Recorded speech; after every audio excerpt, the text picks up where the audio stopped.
Elhamdülillahi Rabbil Alamin ve salatu ve selamu ala abdihi ve rasulihi Muhammedin ve ala alihi ve ashabi ecmain.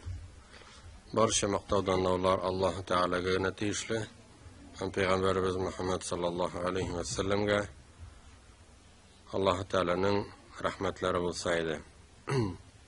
Bugun islomning tiraklari ham buyuk negizlari degan hadisni qarayishamiz. Bu hadis Abu Abdurrahman Abdullah ibn Umar ibn al-Khattab radhiyallohu anhudan rivoyat qilingan. U aytgan, men eshitdim dey, nechik Allohning elchisi sallallohu alayhi va sallam shu so'zlarni aytganin. Buniyal islamu ala khamsin. Islom dini 5 tirakka negizlangan. Shahadati an la ilaha illalloh va anna Muhammadan rasululloh. Allah'dan başka ilah yok, hem Muhammed onun elçisi deyip şahitlik beruga, ve ikamis salati namaz okuga, ve itaiz zakati zakat tuluga, ve haccil beyti hem Ka'batullah'a barıp hac kılıga, ve savmi Ramadana hem Ramazan ayında uraza tutuga. Biz indi buna akşaş hadisini tutkan edik. Anda indi İslam, iman, ihsan turunda hadis bulgan edi. Bu ise indi İslam'ni tағы da bizge yaxşıрақ anlar için ayrım hadistir İslam turunda. Indi görübüzçe İslam dini ol en birinci şehadet biruden başlana. Şahitlik biruden. Şahit degan sözünü biz işitkenimiz var. Şahit. Свидетель degandan ata orus tilinde. Şahit ol, elbette o'zi ko'rib turgan, o'zining ko'zi bilan ko'rgan, qulog'i bilan eshitgan kishi. Ham bunda da biz o'sha sheklanmisha ishongan kelish, o'sha iymon kalimasini aytamiz. Ashhadu an la ilaha illalloh va ashhadu anna Muhammadan abduhu va rasuluhu deb. Albatta endi til bilan aytugana yetmay, onun ma'nolarini da anlara kerak. Shin ko'ngil bilan, ixloslik bilan aytamiz. Ham Peygamberimiz sallallohu alayhi va sallam bulay degan: "Man shahida an la ilaha illalloh va anna Muhammadan abduhu va rasuluhu mukhlisan dakhala al-jannah." Kimday ixloslik bilan Allohdan boshqa iloh yo'q, ham Muhammad alayhissalom onun qulu ham elchisi deb shahidlik beradi, o jannatga kiradi. Endi butunimizda jannatga umtilamiz, jannatga kirishga tilaymiz. Demak, endi jannatga kirish uchun ko'ramizki, eng birinchi shusha iymon kalimasini aytirga, uni quvvatlab berish kerak. Uni bir topqirgana aytdingda bitdi deganni anglatmay, umuman bu so'z Allah'ını zikr etу sözleridir. La ilahe illallah o en hayırlı, en yaxşı zikr degan hadisler var. Endi agar da bunun bu bizning için jengil tillerimizga ansat bo'lgan zikrni aytamiz ekan, demak bizning ko'ngillarimiz tinchlana. Endi ham shul vaqtda Allohning rizolig'iga erishamiz, savobga erishamiz. La ilahe illallah'ni ko'p aytib berish kerak. Bu bizning musulmon ekanimizning, imonli ekanimizning belgisi bo'lib turadi. Anlara shu iymon degan sizga azroq ochiqlik kiritib ketira kerak. Iymon endi ol g'odiy til bilan aytganda ishonuvni anglata. Endi islom dinida iymon ol ishongan narsalarni til bilan aytib tonu, ko'ngil bilan raslov. Iymon keltirish uchun demak, tilimiz aytirga tegishli, ko'ngilimiz shusha aytganlarining durust ekanini qabul etirga, raslarga tegish. Agarda endi til bilan aytib da ko'ngli qarshi bo'ldi ekan, demak bu iymon keltiruv deb sanalmaydi. Mana shu bilan endi iymon. Endi amalga kelganda, amal ol imanның bir өлеше түгел, ләкин иман китерганнан соң гамәл кылу тиешле. Eğer de iman kitirip de gamel kılıdan baş tartayken, gamel kılı degende biz farzlarını ötev, haramlardan tıyılığını göz alına tutabız. İman kitirdi de lakin namaz okumayım deyken, okurga da jiyinmeyim deyip eteyken, ise iman kitirdi de indi. Nişek min şeydim mesela hamirini şeşekmin deyip eteyken, taşlarga jiyinmey, ol haram tugul deyip eteyken, namaz farz tugul deyip eteyken demek, bu kişini biz imanlı deyip ete almayız. Demek, en birinci bizning şuşa dinimizge qarata adımımız ol iman kitiru şehadet kelimesini aytu. Lakin elbette bunu bilen gene iş bitmi.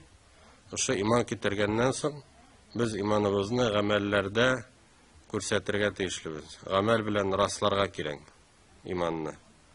En birinci farz etilgen gamel ol elbette namaz, 5 tapkır namazını bilgili vakitlarda okuyuz. Hem namaz bütün kişilerge de farz. Akıllı, baliq bulgan bütün kişiге farzdır. Şiirli kişi de namaz okuy. Eğer de basıp okuyalmayken, oturup okuyalmasa, yatıp okuy. Eğer indi alimler aytalar, eğer de indi başını silkiy almayken, ol vakitte de namazın qazaga kaldıra dediler. Başka işraklarda her vakit namazını okuy. Şimdi nindi faydası varsa onun namazının. Allah Teala etken Kur'an'da Euzu billahi mineşşeytanirracim. İnnas salate tenha anil fahşai vel munkar. Şunlukta namaz ol kişini bozuk fahiş işlerden tıyıp duradı. Eğer de kişi ihlaslık bilen, şen köngül bilen namaz okuyken, demek bunda kişi ol bozukluk kılmay, günahlar işlemey.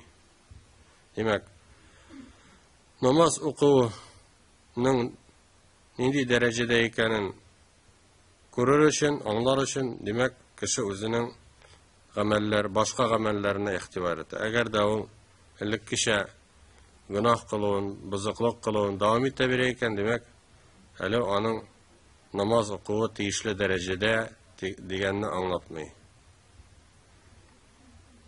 Hem şuluk vakitte namaz ol elbette şu Müslümanlıkның bilgisi. Eğer de kişi namaz okumayken demek ol hakiki şen Müslüman bula almay. Şimdi bizning jirlikte bizning halklar bütünsi de özleri Müslüman'a sanıylar. Lakin az kişiler namaz okuyorlar. Demek lakin indi ol ayta min Müslüman dey. Şulay bedi. Eğer indi alimlerimiz bulay deyip anlattılar bu meselelerge. Eğer de ol namaz okumayken, lakin namazın farzlığını tanasa, namaz okura kerek deyse, ol vakitte indi ol Müslüman bula. Lakin eğer de özün Müslüman deyip aytıp da namazını inkar eteyken, namazını farz tugul deyken, kerek tugul deyip eteyken, demek ol elbette Müslüman bula almay.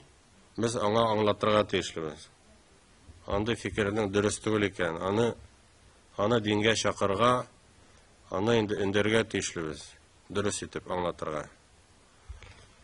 Ağımman tege namaz okuman kişi Müslüman tugul deyip eyti ol dürüst tuguldur. Dürüst alaytip eytmeyiz. Ol hali hakiki Müslüman tugul için tege ona elbette öz üstünde işlerge kerek. Hem elbette indi namaz okunun bir köp faydaları var. Şulay şuşa ulu faydalardan Allah Teala namaz oku sebeple kişinin günahların paklay, günahların gafu ete. Kişi bitinde ömür boyu türlü işler işli. Bilip de bilmişi de nindidir günahlar, hatalar kılığı mümkün. Hem kichkina gunohlar namoz o'quv sababli de g'afu etiladi. Magar endi ulug' gunoh qilsa, ol albatta endi o'kinib tavba qilirga tegishli. Anlara endi namozdan so'ng kela zakat to'lov. Bu hadisda zakat to'lov turunda aytiladi. Endi zakat ol albatta boylik bilan bog'liq. Kishiga agarda Alloh taolo mol bersa, onun malı endi ko'p bo'lsa, onun endi nisobi bor albatta. Demak, ol boy bo'lsa, ol zakatini to'larga tegishli. Zakatda o'sha fakirlarning, yorlilarning ulushi bor. Ol endi zakatni berek kishilarga zakat bilan endi masjid tuzilmaylar, esa boshqa narsalar ishlamaylar. Bular sadaqalarni, nafil sadaqalarni endi o'sha boshqa narsa ishida beriga bo'ladi. Zakat beriladi bari tek musulmonlarga g'ana. Agarda zakatni musulmon bo'lmagan kishiga bersa, u vaqtda zakatdan ketmaydi. Endi zakat ol mollarni poklovchi bo'lib turadi. Molning da zarari bor. Agarda kishi zakatini to'lamasa, ol o'sha molining, aqshalarining, boyligining quluna aylanib ketishi mumkin. Ol o'sha boylikni yarata boshlaydi. Ham o'sha boylikni jiyar uchun ol qarab turmay, harommi, halalmi butinisida ola. Hem onları o'sha boylikqa muhabbat ko'ngilga kirgachdan onu to'lisincha yavlab ola. Hem onda endi Alloh taolaga muhabbatga o'rin qolmay. Hem shulay etib kishi halak bo'ladi. Agarda endi o zakatini to'lamasa. Demak, molning da zarari bor ekan. Agarda kishi zakatini to'lamasa, o'sha poklarga umtilmasa, demak ol yo'qqa chiqishi mumkin. Anlara bu hadisda shariatdagi amal ol haj turunda aytiladi. Haj bilovishcha haj farz amal. Shular endi haldan kelgan kishiga yuklatilgan, ol endi haj qilirga mumkinchiligi bo'larga tegish, moddiy sig'imlarni to'larga shuluq vaqtda salomatligi bo'lav tegishli, ham endi yo'llar tinish bo'law kerak. Mana o'sha vaqtda endi u haj qila. Albatta endi haj ol nindidir? Tege sayohat tugul, qaydadir borib yo'l o'tib bilan shag'ishtira kerakmi? Ol haj ol ibodat. Mana namoz ibodat, aytdik butun zakat ibodat, ham haj da ibodatdir. Ham ol bizga farz qilingan, agarda kishi onu qilirga mumkinchiligi bor ekan. Agarda kishi haj qilsa, albatta ixloslik bilan Alloh rizoligi uchun ol endi gunohlardan arınib qaytar. O'sha hajdan Alloh taolo onun gunohlarini poklaydi. Ham albatta endi hajni butun kishida qila olmay. Onun uchun ko'rabizki, boylikdan boshqa hali salomatlik da kerak, yo'llarini tinish bo'lavi tegishli. Agar endi her bir mümin musulmon şu izgi o'rinlarga boriga umtila. Alloh taolo bizning ko'ngillarimizga şu izgi o'rinlarga qarata muhabbatni solgan. Bu endi İbrahim alayhissalomning duosi. Anları oxirgi amal Ramazon oyida ro'za tutdi. Ro'za endi ol tongdan olib quyosh botgancha tiklim aşağı uçuvdan hem yakınlık kılıdan tıyılı deganni anlata. Hem albatta endi kimda kim Allah rizaligi uchun ro'za tutsa, endi aytila men sama Ramazana imanan va ihtisaban g'ufira lahu ma taqaddama min dhanbihi. Kim Allah rizaligi uchun o'sha ro'zaning farzligini anglagan kelir, ro'za tutsa da, onun günahları, o'tgan günahları g'afu etilirdi. Demak, ro'za tutuv shulay o'sha günahlardan arinu uchun tag'i bir fursat bo'lib turadi. Ro'za ol uzoq ibodat. Agarda namoz endi anda 5-10 minut davam etse, uraza, indi bigrak da jay oylarında, ol indi hattaki 20 saat davam etüyor mümkün, 19-20 saat davam etüyor mümkün. O şuşa vakitta kişiler haram rızıklardan da tıyılmagan vakitta, ol indi halal rızıklardan da tıyıla. Indi mina bu gameller bütünüsü de cemaat Allah rızalığı için bularga teyiş. Eğer de şuşa gamellerini ol kişi kursun, kişi maqtasın degen niyet bilen kılsa, Allah Teala onun ibadetlerini kabul etmeyi. Şoğa da elbette şuşa ibadetlerge biz ihtibar birige teşlimiz. İhlaslık bilen kılırga. Hele onu kılıu da gana turmay cemaat, namazını okuu da gana turmay.